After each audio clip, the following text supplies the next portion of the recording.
Hi, welcome to the Silver Spleen. My name is Dog Wilkerson, and this is my review of Crossing Hennessy. Two people are brought together by their parents, who are afraid they'll never get married. Jacky Cheung plays Loy, an apparently middle-aged man with no real direction in life. Luckily for him, his widowed mother runs a successful appliance shop in Wan Chai. He's an only child, so his future is pretty set. Tang plays Oi Lin, whose parents also run an appliance store in Wan Chai. She has a boyfriend, Zhu, played by Andy On. But Zhu is a bad guy. He bounces in and out of jail more than old dirty bastard. Loy isn't really perfect on the relationship front either. He nonchalantly takes up with his newly divorced ex-girlfriend. She's played by Maggie Chung Ho Yi. Paul Hee Chin plays Loy's mother, and she chews up scenery like a piranha on crack. She has a rather tumultuous relationship with Cheung, her accountant, played by Danny Lee. He dotes on his dog so much that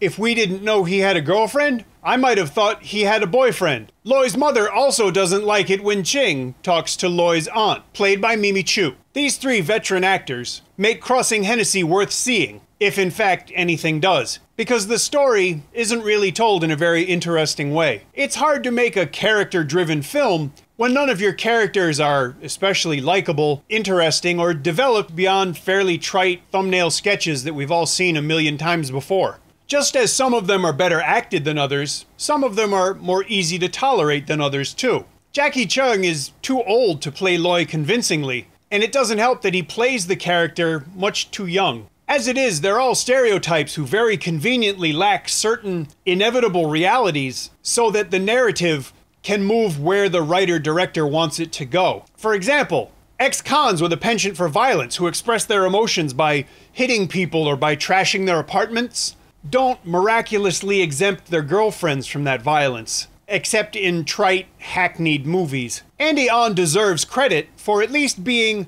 the most intentionally dislikable character. He's the most convincing of the bunch, as a psychotic ne'er-do-well who miraculously sees what a pile of shit he and his life are and will be, and selflessly pushes away the one woman who really loves him. Cue the violins, huh? Speaking of which, how come every local movie that wants to pitch itself as being indie or arty always uses the same music? Do you know why the streets of Paris are lined with trees? Yeah, because Germans like to walk in the shade. Now get me a croissant, you fucking chain smoker. Sacré merde, where was I?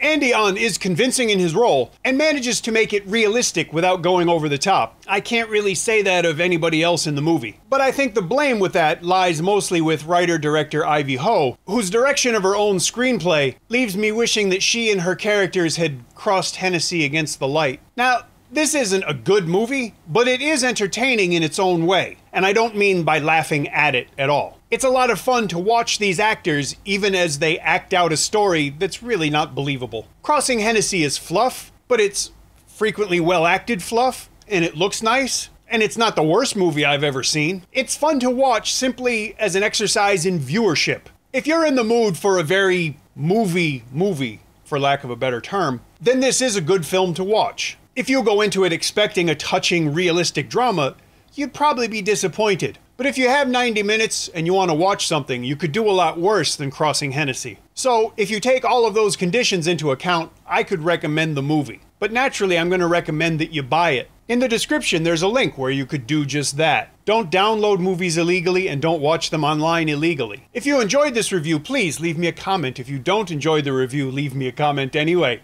If you enjoy the channel, please subscribe, because that way you'll be subscribed. Thank you for watching.